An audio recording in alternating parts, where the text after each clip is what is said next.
Nah guys, jadi saya saat ini bersama dengan mahasiswa Universitas Jambi. Sebelumnya boleh perkenalan dulu Kak, namanya siapa, dari prodi mana? Boleh, kenalin aku Willy dari Prodi Kepelatihan Olahraga Angkatan 2021. Nih Kak, Ya. kami mau tanya-tanya tentang menurut Kakak sih apa yang bikin keren gedung heksagonal Unja ini? Dan apa perbedaan dari gedung kampus lain? Kalau yang bikin keren sih dari infrastrukturnya kali ya. Karena dia kan konsepnya heksagonal, jadi ada 6 gitu. Dan tingkatnya agak tinggi juga. Menurut aku sih itu keren banget. Keren banget ya Kak? Iya, dan bedanya dari gedung-gedung universitas lain itu, kayak gedung universitas lain tuh tingkat tapi nggak ada konsepnya gitu, kurang berkonsep. Jadi keren aja sih menurut aku heksagonal ini. Lalu gimana sih kesan Kakak waktu pertama kali lihat gedung heksagonal di Unja? Ada nggak yang menarik perhatian Kakak? Pertama kali aku lihatnya di TikTok sih. Jadi kalau lihat di TikTok tuh udah keren menurut aku. Jadi pas ketemu langsung lihat visualnya itu aku tuh kayak apa ya? Di luar ekspektasi sekeren itu gitu. Apalagi kan gedungnya baru ya. Jadi pas pertama kali belum boleh masuk dan diperbolehkan masuk lagi, ternyata boleh lihat sekelilingnya, itu keren banget menurut aku sih. Nah selanjutnya kalau disuruh cerita ke teman soal gedung heksagonal ini, Kakak bakal bilang apa yang paling asik dari gedung heksagonal ini? Yang paling asik spek foto-fotonya sih. Jadi rekomendasi banget untuk teman-teman yang buat konten untuk acara-acara prodinya, untuk bikin tugas mungkin untuk anak olahraga, di sini bagus spek-spek fotonya sih. Lalu menurut Kakak desain heksagonal ini ngaruh nggak sih buat suasana belajar atau nongkrong di kampus? Menurut aku ngaruh banget sih, karena kan kita belajarnya kan banyak jendela nih. Jadi kita kalau belajar di dalam kelas itu lihat keluar itu bagus, kayak fresh ya kan. Jadi kalau ada dosen yang marah-marah atau gimana, kita bisa atau istirahat bisa keluar dengan apa sih, dengan suasana kampus yang sangat keren. Konsep kayak gini sih menurut aku bagus banget. Oke guys, di sini saya bersama dengan mahasiswi Universitas Jambi. Perkenalkan dulu mungkin namanya Kak. Perkenalkan, nama saya Dwi Nurailana dari Pendidikan Biologi Angkatan 2024. Perkenalkan, nama saya Elia dari Prodi Ilmu Hukum Angkatan 24.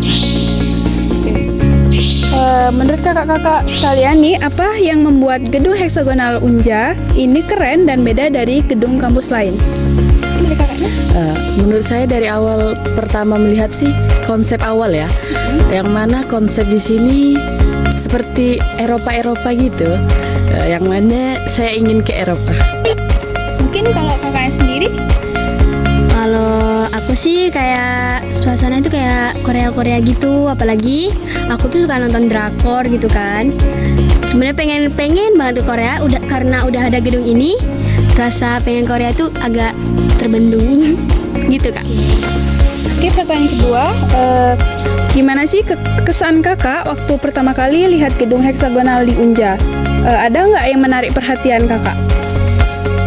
Awal dibuka sih langsung pengen masuk ya, tapi pas awal-awal kayaknya masih belum dibolehkan.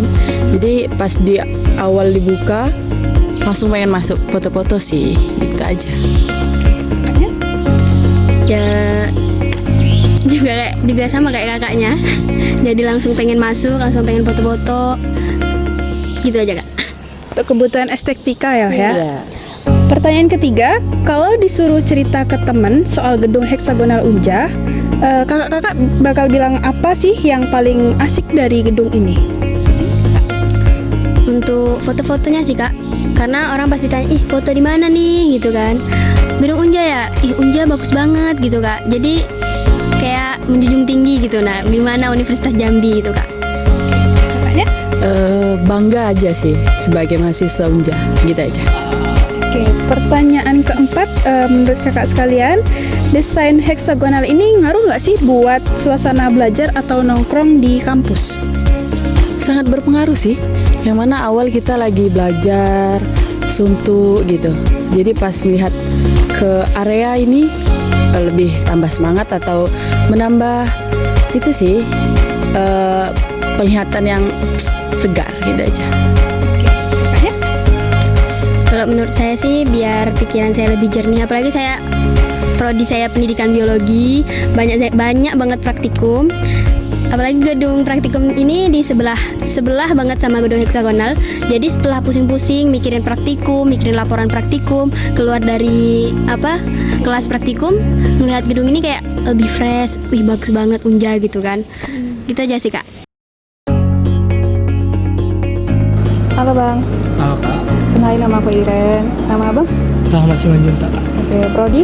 Pendidikan Bahasa dan Sastra Indonesia. Oh ya, di sini aku mau tanya-tanya nih terkait gedung baru kita. Nah, menurut Rahmat, apa sih yang bikin gedung heksagonal Unja ini keren dan beda dari gedung kampus lainnya? Dari segi bangunannya sih Kak yang bikin terlihat beda, kayak mewah dan unik. Oke. Nah, gimana sih kesan Rahmat waktu pertama kali lihat gedung heksagonal ini? Kesannya terlihat sangat menarik, terlihat menarik itu kesannya. Oh, oke. Nah, menurut Rahmat sendiri, bagaimana desain dari heksagonal ini? Apakah ngaruh nggak sih buat suasana belajar mahasiswa sekarang? Apalagi banyak kan anak-anak yang ikut nongkrong di sini juga. Tentunya ngaruh menurut aku Kak, karena dari segi desainnya ini terlihat menarik yang bikin orang tuh mungkin kalau boring ataupun jenuh di kelas datang ke sini mungkin untuk melihat gedung ini. Nah, oke. Nah, gimana menurut Rahmat kalau soal gedung heksagonal yang katanya bakal jadi ikon Unja yang keren di kampus ini? Menurut aku bagus sih Kak, cocok juga. Oh, alasannya? Karena itu tadi bangunan yang terlihat unik, mewah, dan ya cocok aja kalau dijadikan ikon. Oke, saya sekarang bersama dengan Bapak Satpam penjaga gedung heksagonal ini. Sebelumnya boleh perkenalkan nama Bapak? Oke, nama Bapak Apriyadi. Bapak ini selaku sebagai petugas keamanan di gedung heksagonal ini. Ada yang perlu ditanyakan? Nah, kami ada beberapa pertanyaan nih Pak. Apa saja tugas utama Bapak di gedung ini? Yang pertama, tugas kami yaitu pengamanan kan. Pengamanan ini bersifatnya umum.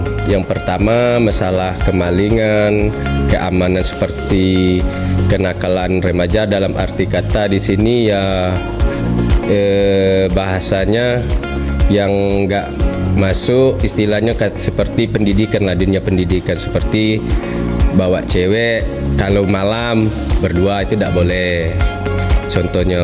Yang kedua itu dari segi keamanan, kayak kalau takut ada kebakaran ataupun ada hal yang lain yang tidak kita inginkan. Baik. Terus bagaimana prosedur keamanan standar di gedung ini Pak? Kalau standar untuk di gedung ini ya seperti sapam-sapam lain lah ya standarnya. Yang pertama itu ada batasan waktu, jam, apalagi dengan bahasa sekarang nih, transisi apa bahasanya? Apa namanya pemerintah sekarang nih? Efisiensi. Iya, efisiensi. Contohnya seandainya jam sekian harus mati lampu, jam sekian harus kami tunggu, harus detailnya AC ataupun yang lain sebagainya memang tidak boleh dihidupin. Terus apa yang harus dilakukan? Oh, maaf Pak. Lalu bagaimana aturan terkait parkir di area kampus ini? Kalau masalah parkiran itu mungkin karena keterbatasan lahan ataupun wilayah ya. Dikatakan karena gedung kita ini gedung besar dan parkirnya sangat minim ya, karena kita di gedung ini kapasitas ribuan ya. Jadi kebijakan ini kita dialihkan yang ke parkiran kayak di FIB ataupun tempat lain yang bisa memadai sebelum parkir ini sudah ditetapkan ke saat ini. Lalu pertanyaan terakhir Pak, apakah ada jam operasional khusus untuk gedung ini Pak? Itu pasti, kalau keamanan itu pasti. Ada jam-jam kayak kami itu 2 jam sekali harus lapor untuk pemberitahuan apa yang kejadian di gedung ini. Ataukah ada salah parkir, ataupun ada yang ibaratnya kayak anak sastra kan, kayak anak seni, itu kan sampai jam 12 malam ataupun untuk latihan ya. Nah, itu saya rasa.